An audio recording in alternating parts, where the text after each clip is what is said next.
Jujur aja, kalau kamu ngerasa hidupmu stagnan, uang segitu-gitu aja, kerja capek tapi hasil nol, besar kemungkinan kamu bukan kurang pintar, tapi kebanyakan alasan. Dan yang bikin ngeri, alasan-alasan itu kedengarannya masuk akal. Saking masuk akalnya, kamu percaya itu adalah kebenaran. Padahal sebenarnya itu cuma topeng kegagalan. Di video ini, kita bakal bongkar alasan yang selalu dimiliki orang gagal. Dan kalau kamu jujur sama diri sendiri, besar kemungkinan kamu juga pakai alasan yang sama, tanpa sadar. Tonton sampai habis, karena yang terakhir biasanya bikin orang marah, tapi juga melek. Aku masih nyari momentum. Ini alasan klasik. Gue masih nyiapin diri. Belum waktu yang pas. Nanti kalau kondisi udah stabil. Masalahnya satu, hidup gak pernah stabil. Ada orang nunggu waktu yang tepat buat mulai bisnis online.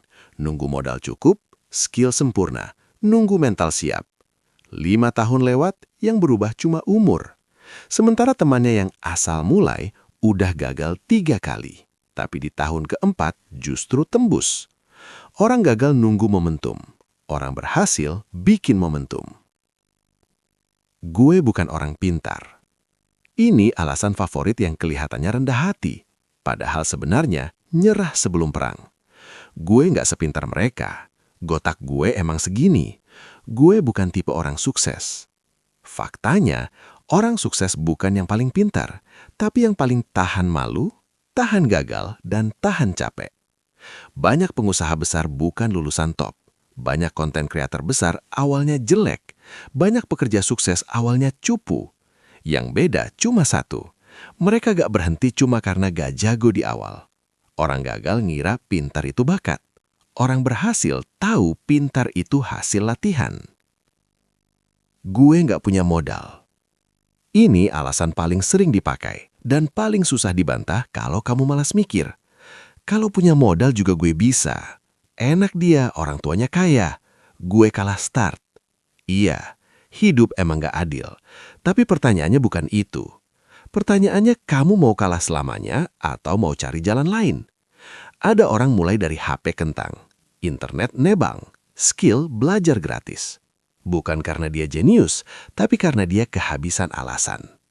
Orang gagal fokus ke apa yang gak dia punya. Orang berhasil fokus ke apa yang masih bisa dia pakai. Gue orangnya realistis. Ini alasan paling berbahaya.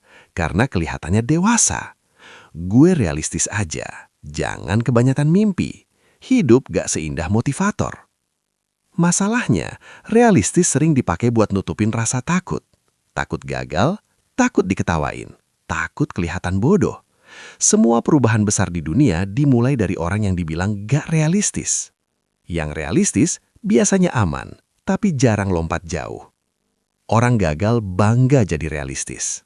Orang berhasil, realistis, tapi tetap berani. Gue sibuk. Ini alasan paling umum di usia dewasa. Kerja gue capek, waktu gue gak ada, nanti aja pas santai. Padahal faktanya, kamu bukan sibuk, tapi salah prioritas. Orang yang bilang gak punya waktu, masih sempat scroll 2-3 jam sehari. Masih sempat nonton konten gak penting, masih sempat buang energi. Orang berhasil nyolong waktu. Orang gagal nunggu waktu kosong yang gak pernah datang. Gue udah pernah coba, gagal.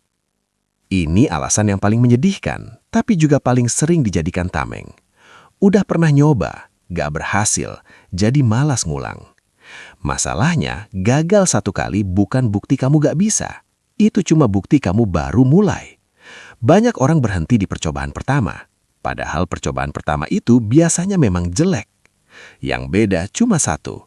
Ada yang berhenti, ada yang lanjut sambil belajar. Orang gagal trauma sama gagal. Orang berhasil belajar dari gagal. Alasan terbesar, aku masih muda atau udah telat. Ini 2 alasan beda umur, tapi akar masalahnya sama.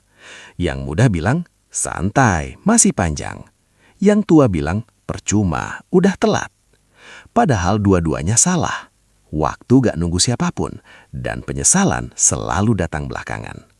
Banyak orang nyesal bukan karena gagal, tapi karena gak pernah serius nyoba. Kalau kamu dengar semua alasan tadi dan ngerasa kesindir, itu pertanda baik. Artinya kamu sadar.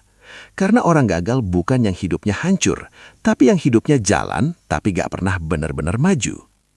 Pertanyaannya sekarang cuma satu. Kamu mau terus pakai alasan atau mulai ambil tanggung jawab? Karena hidupmu gak akan berubah sampai kamu berhenti membela kegagalanmu sendiri. Kalau kamu masih nonton sampai bagian ini, berarti ada satu dari dua kemungkinan. 1, kamu setuju sama isi video ini. 2, kamu kesel tapi nggak bisa bantah. Dan biasanya yang paling kesel justru yang paling kena. Bukan yang paling bodoh, tapi yang paling jago cari alasan. Kita rangkum ya. Orang gagal, dan ini bukan hinaan, punya pola yang sama. Alasan pertama, gue lagi belum waktunya. Padahal jujur aja, lo lagi males. Alasan kedua, gue lagi cari mood.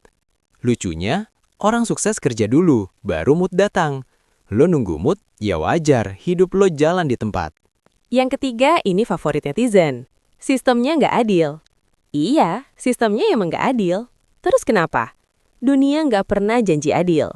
Lucu aja sih, kita protes sistem sambil rebahan, nonton konten motivasi, terus besoknya ngulang pola yang sama.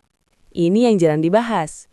Bukan trauma besar yang bikin orang gagal, tapi kebiasaan kecil yang kelihatannya sepele. Bangun siang, scroll kebablasan, nunda nanti sore, dan sore berubah jadi besok. Besok jadi minggu depan jadi ya udahlah.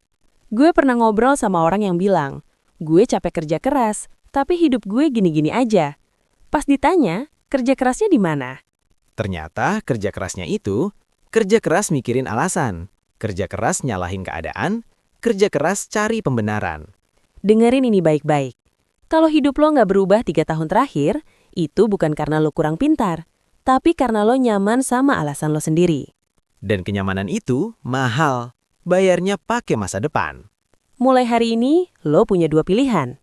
Terus nonton konten kayak gini buat ngerasa, wah gue sadar. Atau, lo bener-bener ngelakuin sesuatu yang gak enak. Nggak enak bangun lebih pagi, nggak enak fokus, nggak enak berhenti nyari alasan. Kalau lo jujur sama diri lo sendiri, jawab di kepala lo sekarang. Alasan apa yang paling sering lo pakai? Dan kalau lo berani, tulis di komentar. Bukan buat kita, buat lo sendiri. Channel ini nggak dibuat buat bikin lo nyaman, tapi buat ngebangunin pikiran lo. Kalau lo ngerasa tersinggung, itu pertanda masih ada yang bisa diperbaiki. Jangan lupa subscribe dan nyalakan loncengnya, biar lo nggak cuma sadar, tapi juga berubah. Kita ketemu di episode berikutnya. Dan ingat, alasan yang sama hari ini akan ngasih hasil yang sama besok.